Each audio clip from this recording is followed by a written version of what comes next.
धोका दिने बुढामा नि यो 4वटा लक्षण पाइन्छ। ध्यान दिएर सुन्नुहोस् है त दिदी बहिनीहरू। यदि तपाईँको बुढाले पनि तपाईँलाई धोका दिइरहेको छ भने तपाईँको बुढामा पनि 100% यो 4वटा लक्षणहरू हुन्छ।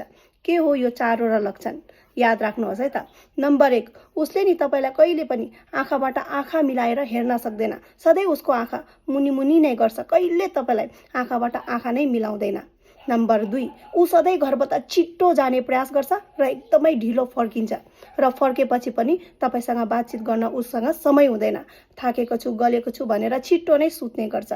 नम्बर 3, तपाईँले बनाएको खानापिना, तपाईँले गरेको कामहरू केही पनि उसलाई मनै पर्दैन। कहिले पनि तपाईँलाई तारिफै गर्दैन, हरेक चिजमा के न के कमी निकाल्छ। र नम्बर 4, आफ्नो फोनको पासवर्ड कहिले तपाईँलाई बताउँदैन।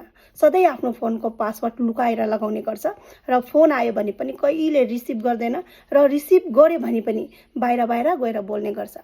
यदि यो 4वटा लक्षण नि तपाईँको बुढामा छ भने बुझ्नुहोस् दिदी बहिनीहरू, तपाईँको बुढाले तपाईँलाई धोका दिइरहेको छ, यानि कि छल गरिरहेको छ।